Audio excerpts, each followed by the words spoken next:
roundtable.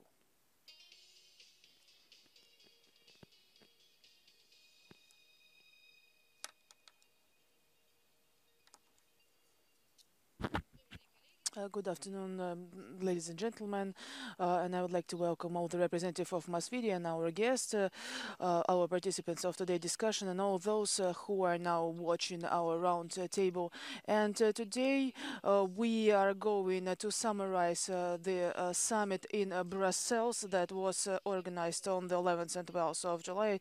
It became quite a scandal, and partially this is due to the position of the Donald Trump position, because he criticized for low budget spent on the defense matters, and also he even actually threatened that his country will actually leave the alliance if they do not increase the expenses. Together with our guests, we are going to dig deeper into the contradictions within the alliance and what kind of consequence we might have following the decisions taken during the summit, despite all the contradictions and scandals, etc. So still we managed to adopt a common declaration. We also have representative of the working group, the future of the big Europe, where we have representative of the Russian International Council of Foreign Affairs, where they actually talk about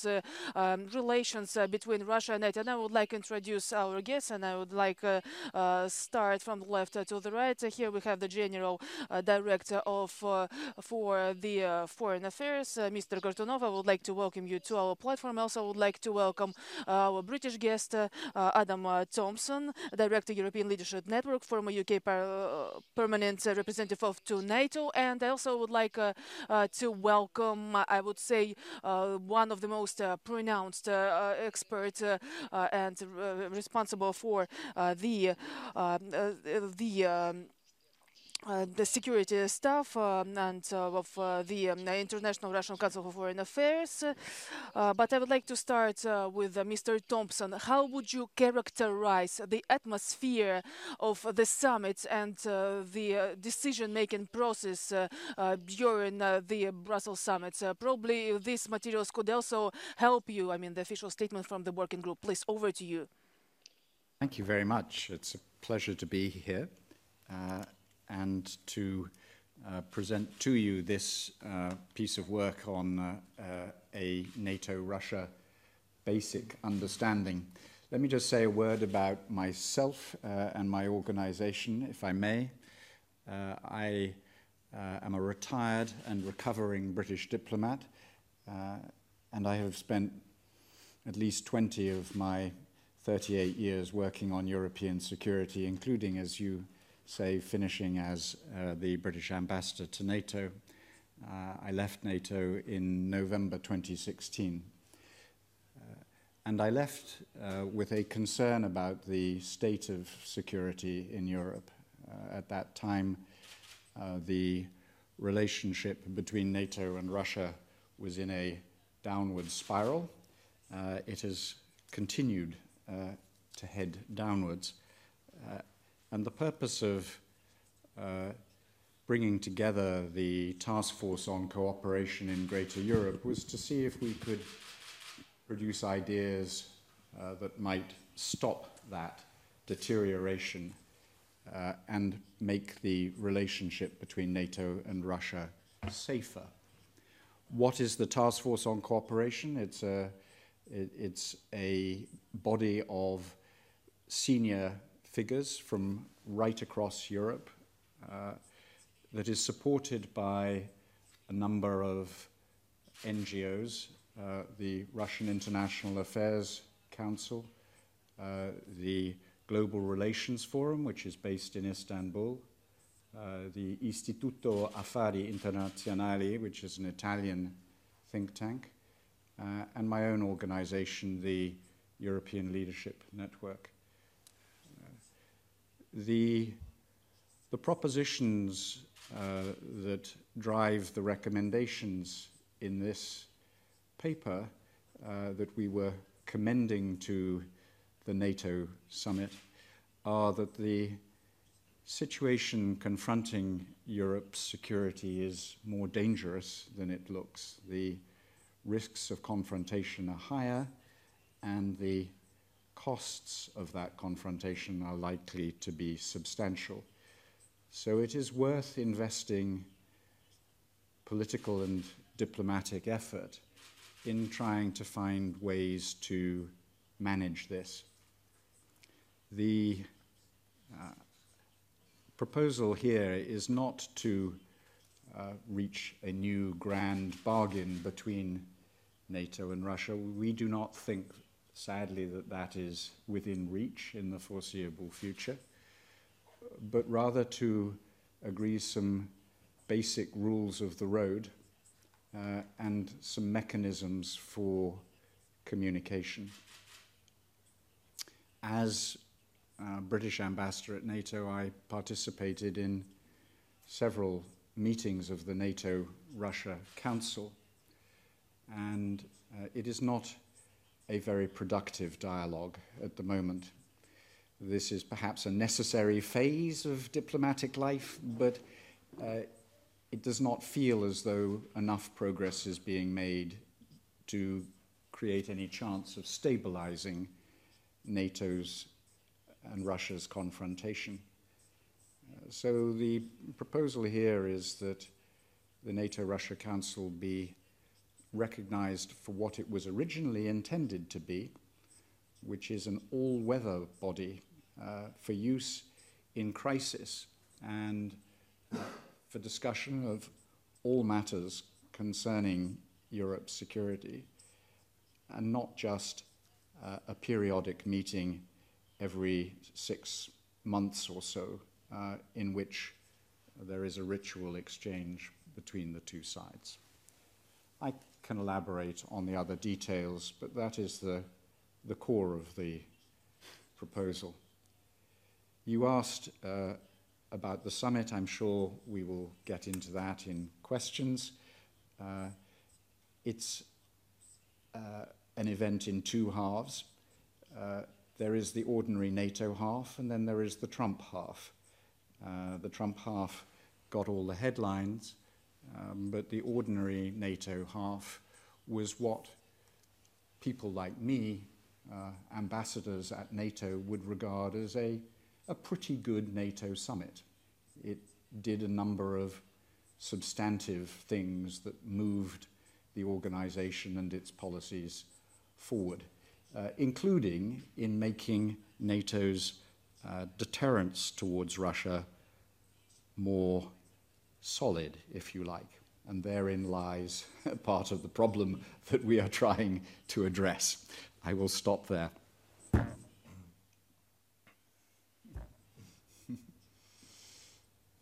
Спасибо большое, господин Томс.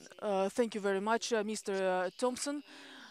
I would like to invite Mr. Danilov to our conversation. Mr. Tomson said about the need to create some rules and mechanisms to establish proper communication between Russia and NATO. So what actually could help to stabilize the situation and create a peaceful atmosphere in Europe and Russia? Well, considering the summit that took place on the 11th and 12th of July in Brussels, well, we started to think actually whether it's actually possible, and we would like to ask you to assess the final declaration, because scandal is the scandal, but still the final declaration has also a lot of different provisions that touch upon specifically a Russian position. This is a very comprehensive question, I would say. I would like to start by saying that this summit was more of an internal summit for NATO that was actually organized to come to a certain agreement and to find not as a compromise, but at least to create a common platform during that summit.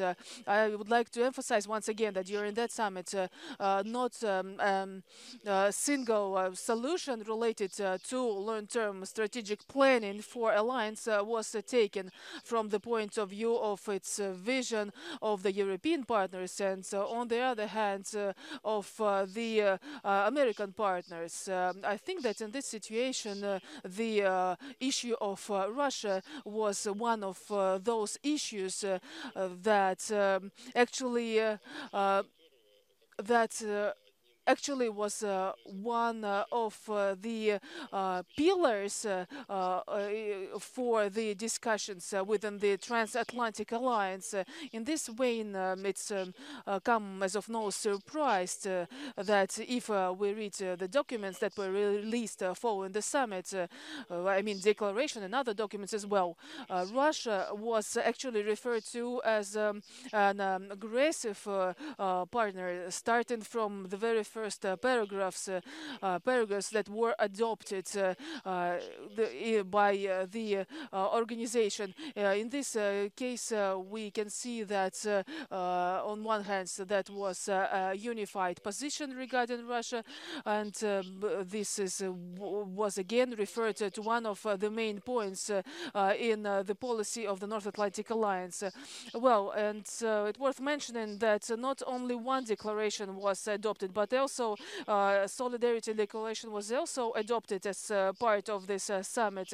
So actually, this leads us to the next question: why do we actually have to adopt another declaration to fix or to highlight some of the points we have been talking about for such a long time, like Afghanistan and many others, because it was formulated just the way it used to be? Why do America need it? Why America need Europe, and why Europe actually needs America? When you actually have a look at this declaration, it is taken as kind of a hypnotic thing. In this sense, the summit was quite of a technical nature, and I wouldn't say that it brought anything new for us. So you were referring to some of the positions, yes, from the declaration. Yes, they were exactly fixed, and the General Secretary said that no documents had been prepared in advance. But at the same time, I should say that they were not just taken just like that from the top of your head. That is why they had been well planned, and this is something that had been agreed upon long before the summit itself. That was a long list of different operative, different transformation for NATO for future to come. In this case, there was nothing new, and the contrast is all about the fact that they're trying to pack or to wrap different facts in something beautiful, but it's not always reflects the reality. Well, it could be relevant for some Western diplomats, etc., and it could be taken for granted by them. But when we hear something like 430s, etc., they more point out not to the seriousness of those decisions taken, but more about attempts to demonstrate some kind of a beautiful picture of a unified NATO.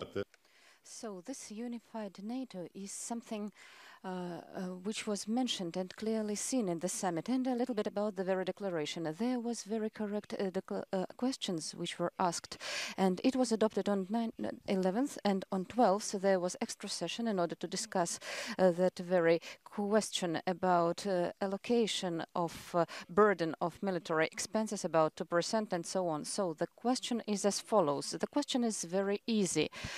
If this declaration is already adopted, why do we need additional session? What to discuss actually? So they discussed the specific radical questions which haven't been solved. The declaration has fixed some specific solutions, and the issue consists in the fact in which way there will be or won't be performed the decisions which are specified in declaration. So that is the main things, and those problems were discussed at the session. But it's quite obvious that it is not that, let us say, open for public. And in comment after summit, General Secretary Stoltenberg was very cautious as for commenting upon such questions. And as related to relations with Russia, quite a few words I would like to continue. I would like to continue the thought of Mr. Tomson. Well, really, our relations are developing like spiral-wise and or like a pendulum.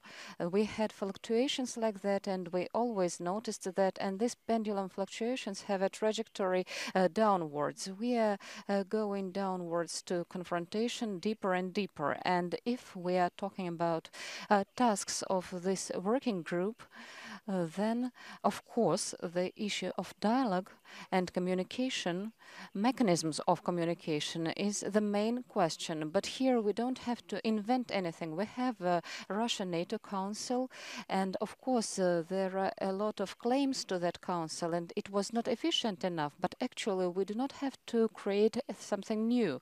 We need to turn somehow to the direction of reactivation of this council, unblocking of the dialogue within the frames of the council, arranging productive expert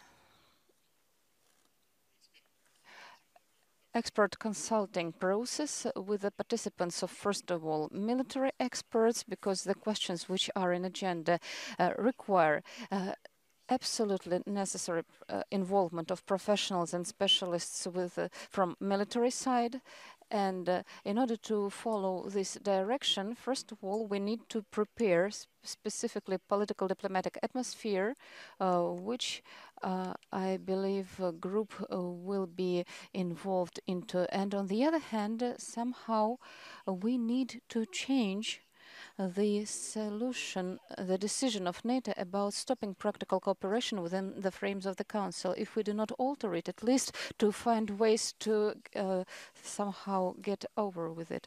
And we were discussing the results of meetings of President Putin and President Trump, and knowing that roundtable was very interesting, but I know that we discuss results of NATO summit, and the summit factor Trump was quite a bright one and quite a considerable one. So it attributed kind of pulse to anything what was discussed at the summit and partially to what was adopted. So what are your impressions about what was happening in Brussels in 11th and 12th of June, and which conclusions of expert working group of the project of the future large Europe could be helpful to establish kind of contact, to renew this contact between Russia and NATO, because Council Russia and NATO, which was mentioned by Mr. Tomson and Dmitry Alexandrovich, well, it should start its operation, but whether NATO strives to completely cooperate with Russia within the frames of the Council. Well, thank you. Well, you know, as regarding Trump, of course, there are some changes which are taking place. Transatlantic cooperation sees changes, first of all, from American side. And if traditionally the United States considered their input into European security as part of burden of American leadership in the world, well, even though they were talking about the necessity of increasing the input of European counterpart, but still the burden was allocated a little bit unevenly, and Trump, whereas, is trying to consider the input of the USA into European security as kind of service which Americans provide to Europeans, and this service must be paid for. If you want to have security, you should pay money.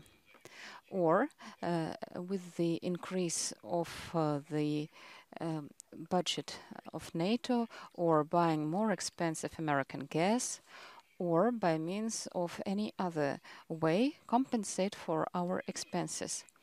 And this is a considerable curve. We do not know how far it will go. Someone believes that it's kind of operation, and after some time it will get back on its position, but someone believes that it's a long-term track, but we must consider that. At that, I would like to attract your attention to the point that in Russia, when we are talking about NATO, well, I believe we have kind of cognitive misunderstanding, if I may say so.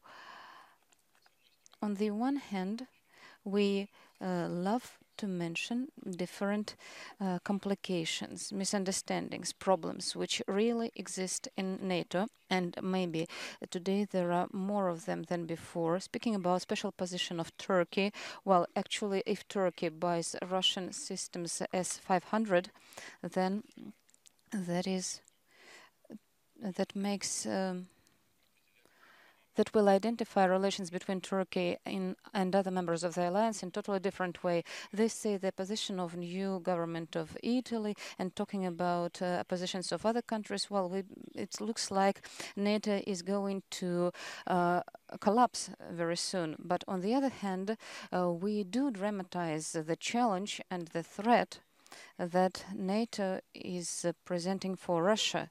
On the one hand, NATO seems to be a very weak organization, and on the other hand, it's so strong that we have to immediately get mobilized in order to be able to opposed to this organization. So there is kind of misconception. So in our work, we were starting with the position that regardless of complicated relations and obvious misunderstandings on fundamental questions in international life, there are at least three spheres where our interests coincide.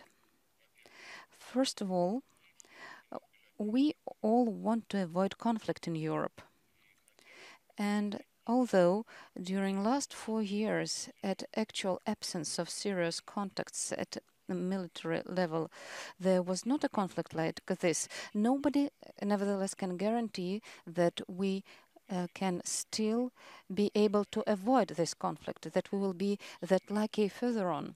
So the decrease of level of opposition and increase of predictability, a decrease of risks of just by chance conflict, so to say, is possible, but it does not require some unilateral capitulations from one side to the other side or have a policy of peacemaking. So this is for the mutual interest. Number two, we are interested in, at least it seems to us that both parties are interested in preventing of a real armament race. What is happening now is actually, can hardly be called full-fledged armament race. But yes, NATO locates 4 battalions in eastern, next to eastern borders of Russia, and Russia actually has 3 divisions in response. But we do understand that if there is a real armament race, it will be a very expensive process for both countries, and we do not know what it can result in, considering technical progress, considering new armament systems which can not only be developed right now, but which can be located in European continent, considering unclear future of RSM agreement and so on and so forth. So for our common interests, it is to avoid this new curve of full-fledged armament race, because as soon as we get into this race, it would be very hard to get out of that. And number 3, I believe here we would agree as well that at all our misunderstandings and complications, we should leave open door for possible changes in our relations. Let this change happen not today, not tomorrow, not even after a year, but still we all hope that this crisis will be overcome someday in this or that way, at that or these conditions. And it's very important for us to be ready to create relations at new basis, and we will hope that we'll have more fruitful and more constructive relations than they are today. As regards documents which were adopted in Brussels, well, As one of my friends likes to say, any kind of documents like that, be it strategy or declaration, this is kind of landscape after battle. So we see a battle, and after the battle is over, we see that here is a burning tank, here is semi-destroyed armament, here are some shells, and we must understand that this is a result of very hard process of bureaucratic reconciliation. And I understand that it is important and we must get oriented over that, but I would not overestimate these documents, the meaning of these documents. At least we should not consider them as something of utmost importance. And the declaration regarding Russia, which is quite, severe, I should say, I don't think that it actually closes a possibility for, let it be limited, but still very concrete, and I would like to hope fruitful cooperation. We only need a political will, but is it? There is a political will from our side, but is it from the side of NATO? Well, I believe that, seriously speaking, I see the main difference in the following. Well, our colleagues in the West say, let us start with small things or some situative technical issues, and we'll go from up to down. And maybe at some stage we'll get to large political agreements. We, from the Russian side, we like to be large scale, and we say let's go from up to down. First we'll agree about something large, about something strategic, and then we'll leave it for experts to decide, solve questions about details, about our negotiations, formalization. And here is the difference of approaches, and actually this is quite a clear-cut difference. Of course, we would like to leave this crisis behind as soon as possible. Our colleagues in the West say that this crisis cannot be left behind, so let us work wherever it's possible. So if we find kind of compromise, we'll have an opportunity to move forward. So thank you, Andrey Vladimirovich. We have questions, and now let's connect our colleague to discussion. Please introduce yourself. Yes, my name will be addressed to Mr. Tomson. So if you don't mind, I will continue in English. Danilo Igorovich Komov. Now, Europe is about to convert into the Europe of two speeds, with the western part of it being much more advanced than the eastern one. And my question is regarding the recent statement of Mr. Trump. Do you think Eastern European countries would be able to raise their military budgets so to meet new American requirements? And what would the countries of Western Europe do about it? Thank you.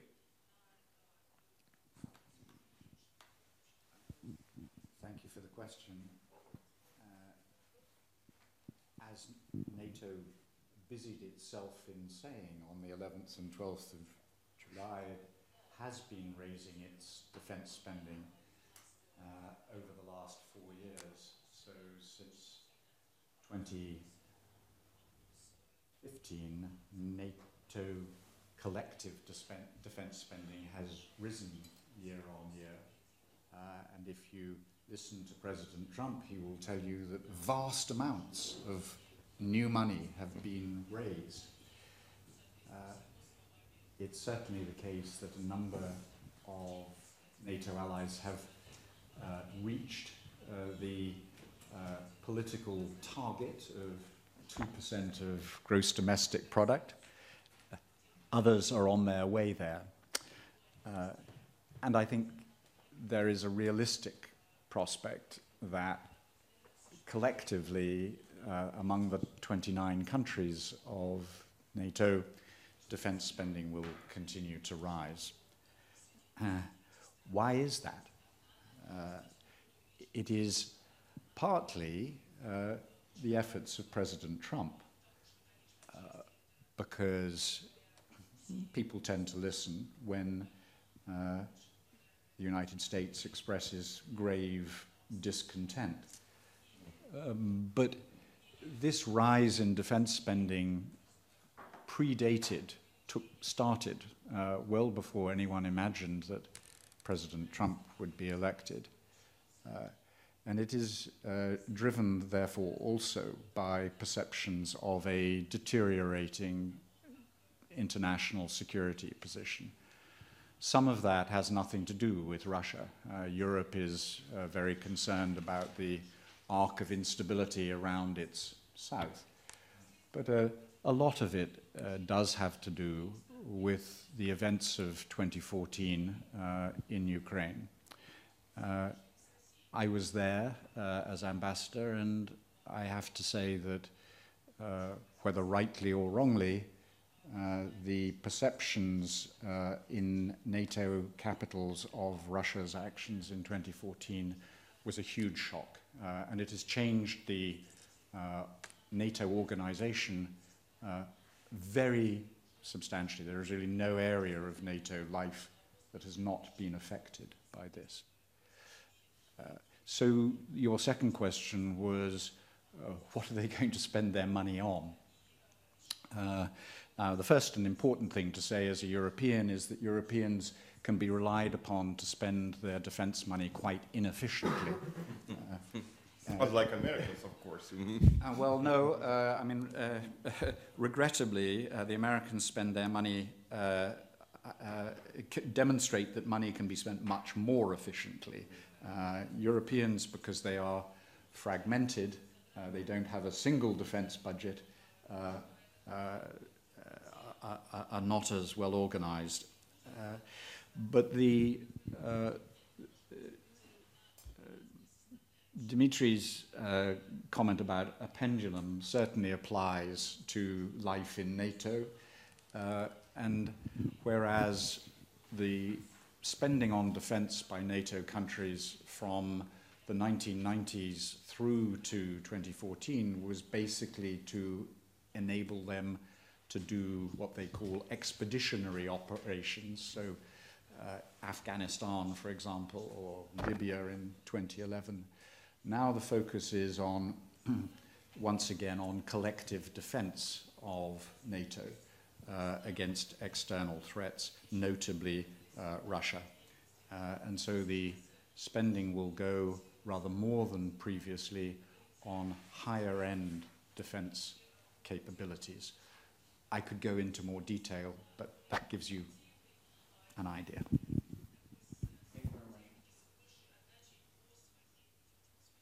Спасибо большое. Коллеги, еще вопросы к нашим гостям. У нас сегодня, к сожалению... Colleagues, do we have any other questions for our friends? Please, over to you. Introduce yourself. Fasih Deham, Eastern Studies Institute. I will have a question from Mr. Tomson as well. Could you please say, at the end of your speech, you said that our activities are oriented, that we are don't want to sit and bargain. Bargain about what? About Syria, about battalions, about Ukraine. Well, when you made this reference to bargain, what kind of bargain you were talking about? And also a question from Mr. Adimic, you also said that there are certain points that we need to focus on. First of all, something that we don't want to have in Europe, and you also talked about armament trades. What does it depend on? And also about transatlantic solidarity and declaration that you were referring to. Dmitry Alexandrovich, this question is for you. A lot of mass media say that Russia violates this solidarity and is trying to collapse the transatlantic world, etc. So don't you think that this solidarity is actually violated due to some internal cause or not, please? Okay, so let's just stick to the sequence. I mean, the way the questions were actually asked. The last question as well as the first. I was saying, and I hope you did not misunderstand me, that I see no prospect of a grand bargain between the West and Russia, between NATO and Russia. Regrettably, there is not enough trust for that. And that is a very traditional Western European response to the point that Andrey Kortunov was making about how NATO wants to do small steps and build trust from the bottom up, whereas Russia perhaps hopes for big steps, top-level decisions that allow more detailed decisions then to be taken. We're stuck on this difference, I think.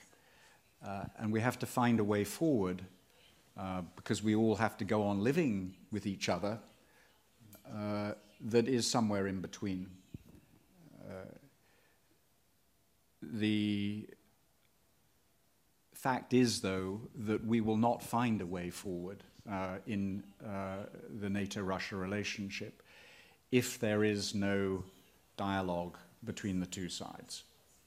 To put it really starkly, I think we all have a choice between trying to talk about our differences and look for ways of making those differences safer and less expensive, because we do indeed face an arms race, or a very, very serious crisis that, God willing, doesn't destroy us all, but at least makes us think in a different way. I prefer the first approach. And at the moment, the quality of dialogue between NATO and Russia is poor. It may even be worse than it was during the later stages of the Cold War. And from my point of view, if it's right that there is a risk of unintended escalation and conflict, if there is a prospect of very costly arms racing, it makes sense to reopen the channels of dialogue in order to find better ways forward. We are not going to agree quickly on the causes of the confrontation. I repeat that whether Russia likes it or not, NATO's thinking about the world has been transformed by the events of 2014 in Ukraine, and it will take a long time to overcome that. But it is possible, I'm convinced, for both sides to do better about their dialogue and their communication than they manage at the moment. So they should take the tools they have, and above all, the NATO-Russia Founding Act, and they should use those tools, including the NATO-Russia Council, to start discussing their different views of the world. That is not a big bargain, but it is a trafficking of ideas, if you like.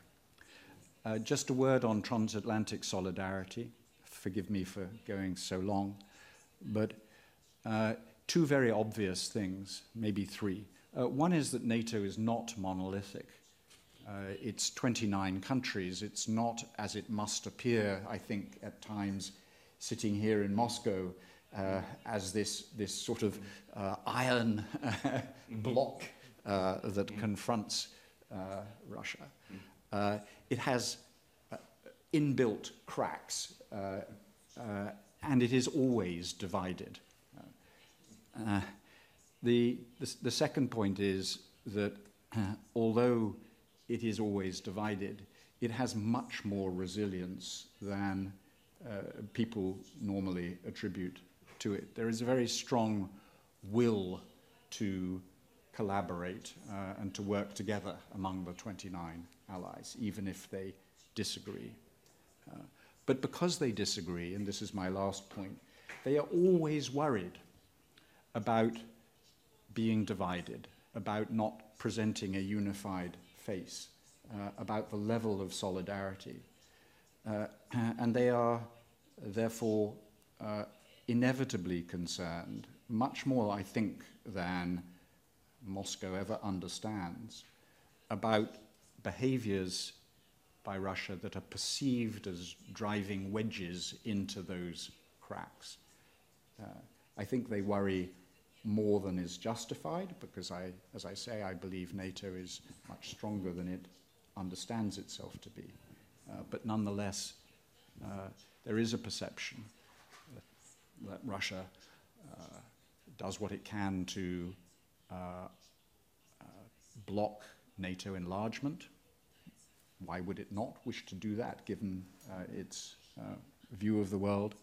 That Russia tries to encourage points of view that weaken transatlantic solidarity.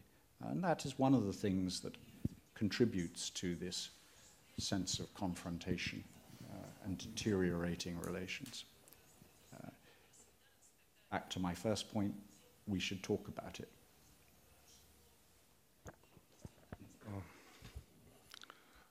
Вопрос о том, как So the question is about how to recover dialogue and how to avoid an armament race. So one of the problems in terms of the relations between NATO and Russia is that every time a crisis erupted, whether in 2008 following the situation in the Southern Caucasus or in 2014 following the events in Ukraine, the contacts along the line between Russia and NATO were immediately frozen. And in these documents, it was highlighted that we should turn this council into the so-called all-weather condition establishment. It means that council becomes particularly valuable and precious when we see that another crisis is about to erupt. Today, supposedly, the Council, Russia, NATO, is about to recover its work, but we see that it takes a lot of efforts and it takes a lot of time due to, of course, bureaucratic inertia, due to some of the decisions that have already been taken, due to some of the fears to demonstrate a lot of flexibility and probably improper interpretation of this flexibility from this side or another.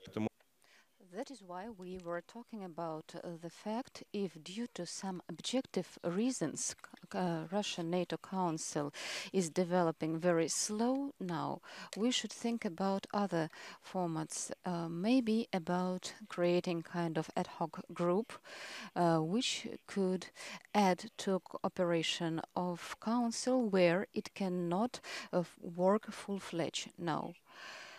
Well, of course, we must consider the potential of other institutions in Europe which exist, and I would like to mention the structured dialogue which goes around OSCE line. It's not a substitute for the Council, but it's a very good addition to the work which is done within the Council. So we must search for different platforms, different formats, so that not to suffer from the fact that we decided to have one unified format of cooperation. And as to prevention of a new curve of armament race, well, my personal opinion consists in the fact that, to begin with, it could be good to think about the principles at which new agreements about limiting of armament race in Europe could be based on. So let's imagine for a second that we get back to old mechanism for everyone. So it's quite clear that it will not solve problems of security in Europe. This is an agreement which belongs to another epoch. And if we consider the content of this agreement to the system which it limits, there are only 5 systems, if you remember. And of course, we live in a different world. And 20 years ago, we were living in the world of arithmetics. And today we live in the world of mathematics. And before, we were talking about quantity, about territory of allocation, and now we're talking about mobility. Now we're talking about firing power, about precision of systems. So what we need is different basis for armament process control in Europe. Not only new agreement, but new basis for this agreement, because all basement of agreements are in the past. And unfortunately, for now, as far as I know, we didn't have any serious conversation at official level about this. And if for this or that reasons, this conversation is before time, so it's important to start conversation at least at the expert level. And then, step by step, we could translate that into the form of 1.5 track, then bring it to first track. It will take a lot of time, of course, and it's not likely that in the nearest future we will be able to reach a new comprehensive agreement of DAFC type. But if we at least identify directions, if somehow we identify basic principles at which future agreements could be based upon, then it could have been a great achievements, and that would have political and psychological effect as well. And I would like to say once again that unfortunately here to rely upon quick successes, it would be quite ahead of time. Thank you. Dmitry Alexandrovich. Well, transatlantic solidarity and Russia. Well, you know, of course, there is an opinion that Russia, NATO is willing to destroy Russia, to disally allies. There is a special term for that. But for any reasonable person, it's quite feasible that it's not so. It's not possible, and it was clear quite a lot. Russia could not realize its European priorities without simultaneous moving along the NATO tracks about North Atlantic track. So we understand all that. Another thing that we understand that we are interested in allies within the frames of NATO take not American decisions, but balanced decisions, considering special interests not only of the USA but also of Europe. And with that, we have a lot of hopes connected. And well, objectively, this is kind of political picture, but objectively as a factor, of course, naturally, Russia to a great extent divides NATO. It's inevitable. What happened after the Crimea in 2014? There is Wales, a summit in Wales. And what was the task? The task in that case was, from the point of view of transatlantic solidarity, to convince the USA that after Europe supported America in Afghanistan, now it's time for the United States. Well, Europe is very interested in the United States to support Europeans in opposing Russian aggression, and there were the correlating decisions taken. After that, there is Trump, and Europe is trapped by Trump. And actually, this transatlantic solidarity is the condition which should be based on transatlantic balance. It can be shifted somehow. This is balance of interests, objective interests. And in this case, we are talking about transatlantic solidarity to be evolutioning towards American interests and American strategy. And Trump here is trying to reaching a lot. And now Europeans pay to Trump, to Washington, for the solidarity that Washington demonstrated in 2014, and so on, and further on. And in this respect, it's not clear how transatlantic relations are going to be developing, because it does not satisfy Europe, even if the decisions are generally taken, and if there are decisions alongside with the military expenses or other decisions, but under pressure of Trump, who wanted last year in the summit of Brussels to sign under participants of NATO as an organizer in American anti-terroristic coalitions. Well, nobody wanted. Leading European countries didn't want such a development of situation. Who wanted to take specific obligations as to performing the plan of increase of military expenses? Europeans didn't want that, and so on and so forth. So in this case, what we're talking about, that the Trump's trap, which for Europeans is becoming a trap for the very Trump and for the USA, because part of the decisions are taken as those which were taken under the pressure and under this very situation, but which can have serious strategic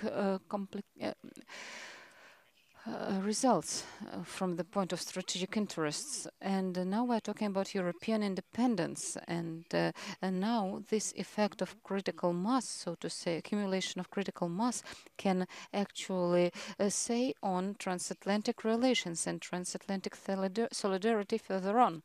So we're talking about there is no life after Trump, regardless whether he will be elected for the second term or not.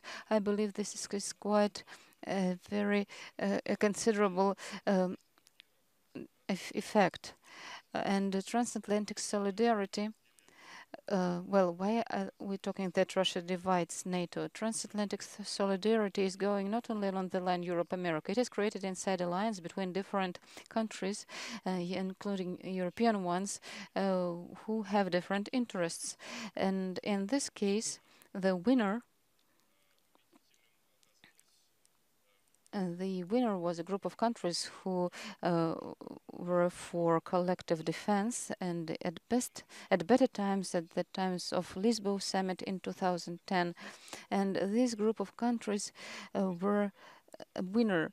But there is another group of countries who are not satisfied with that, and now understanding that making a bet on reconfiguration of NATO for Russian threat, they face very serious problems from the point of view of realization other strategic goals, which are of utmost importance. So moving forward along this way are not supported by everybody in Europe. There should be some stop, or at least a turn of this trajectory of movement, or at least to stop and be kind of restrained. Otherwise, it can possibly say on national policy of security of countries members of NATO, on internal political life of NATO, and here we can talk about different questions, including military expenses questions. Well, there is a question: why the USA dictate on Europeans how much and on what they should spend? Well, actually, there is a question, and Germany raises that, and we spend a lot on security through other channels, on collective security as well. And Trump says, but you have obligations, and now you have to follow that. But then those were political obligations, and now those are specific obligations, and only within the frames of NATO. Dmitry Alexandrovich, I have another questions, and I would like to ask, namely you, Mr. Tomson and Andrey Vladimirovich mentioned that renewal and arrangement of Russian-American relations should be based on some small things. We Russians want to have something global, some global breakthrough, but we should start with something small. What kind of specific small things which are interesting for NATO and can be interesting to Russia as well? Well, in this case, we are talking about philosophy of relations and about what to start with. Well, actually, you know, we tried to change philosophy of relations in 2002, creating Rome Declaration and creating Russia-NATO Council. And we started with this small steps policy, with a position not to make harm. So let's increase potential of partnership, and then we'll see. After a couple of years, it was visible that it doesn't change the character of relations between Russia and NATO. It does not change anything. And we didn't have a lot of achievements here, regardless of large list of cooperation programs adopted together, which consisted of more and more points. And now the question is as follows. If we start with these small steps, small things, can we be capable of reaching something bigger in this crisis situation, or vice versa? We'll make 3 small steps and we'll say we cannot move on further because we have not solved our fundamental problems and they're still there. So nevertheless, I believe that small steps are possible. Why? Because in order to implement them, we must make a very large step to unblock dialogue, to change the current philosophy of relations. So in there is the sense of small steps. We must offer some specific things, which in this sense won't be small. What can they be like? Well, we agreed that there is a sphere which is important for both sides, both parties. Decrease of military risks and military danger. We can talk about this, but we can start talking only having unblocked the dialogue of Russia-NATO Council. And there are other things, and at our seminar we had specific suggestions which we can discuss, but professionally from the point of view of reaching the result. So we are open for this kind of movement, but it's necessary not only to continue dialogue, not only to support dialogue, not only to speak about what we can cooperate somehow, somewhere a little bit, but to speak about the point that any dialogue must be targeted on a result. So for that reason, we need to identify basic targets and objectives and then to see what kind of tools and mechanisms are necessary for those, and only after that change the whole picture which is existing for today. Well, I believe this is a philosophy which is of utmost importance. So starting with small steps, starting from specific small steps, we unblock situation, and it doesn't mean that further on these steps are to be in the same narrow area of kind of cooperation. I believe this is just a possible beginning. Thank you. So time-wise, we are quite limited. A large last short question and short answer, if any. So, dear colleagues, journalist doesn't have questions. So, if you will, you can make a short comment. Mr. Thompson, Andrey Vladimirovich, any comments? So, you know, there is a wonderful British writer. Satire writer. His surname is Parkinson, and there are Parkinson laws. So one of these laws says that crisis of an organization starts when it decides it solves problems of its own office. So when everything is perfect and a wonderful room, only then there are problems. And if we follow Parkinson law, then NATO have considerable problems because NATO just moved to totally new luxurious complex in Brussels. So this is a large construction, 1 trillion. And why didn't they spend it in defense? Well, I believe that it is within the general budget. I don't know how they calculate, but I believe that if we speak about prospects of NATO, then these prospects depend upon the fact whether NATO is going to be back in 20th century to what they understand, to what they know and like to do. And opposing to the East, or NATO will be involved into complicated, quite unclear challenge of 21st century, including terrorism, migrations, and political radicalism, and so on and so forth, which is faced by people living in European countries as well in North America. So if NATO can complete its portfolio with instruments of reconciliation of new challenges, then NATO has quite a good future. But if no, then I'm afraid that Parkinson can be right. So this is a catch, a trap of new office.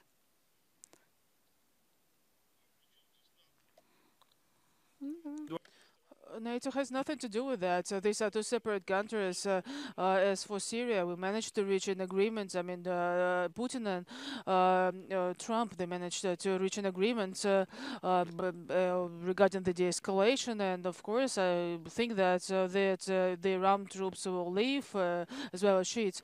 I'm just wondering why they have Ukraine flagged by the British flag. Maybe I just missed something. Maybe this is a Swedish flag. It is folded a little bit in a weird way. I just thought that, well, Swedish, well, it's Europe as well. Okay, so it's time to finalize. Yes, okay, but very briefly because we're really short of time. Very important remark from my perspective. I will just would let you extrapolate a little bit on that. I think that in U.S. policy today, they have some kind of an instrumentation of NATO. We find ourselves in a very interesting situation where in this Russian-American race, we don't have really the space to change anything, and also, but specifically regarding the relations NATO and Russia. So if we actually try to ask a question, then it can sound in the following way: why actually we need to develop this dialogue and to reconsider our relations in the NATO, since in the framework of our relations we cannot do anything without the participation of America. So this is quite dialectic, and I think that we need to understand our tracks and to understand that one is not possible without the other.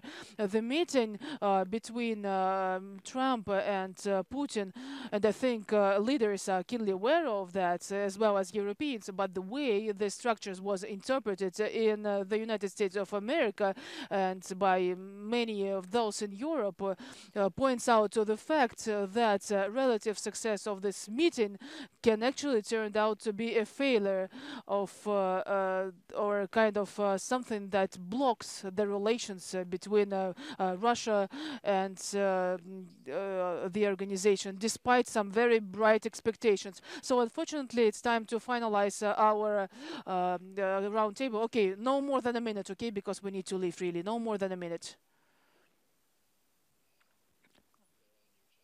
And NATO does address some of them, but regrettably in this world, old defense questions do remain relevant.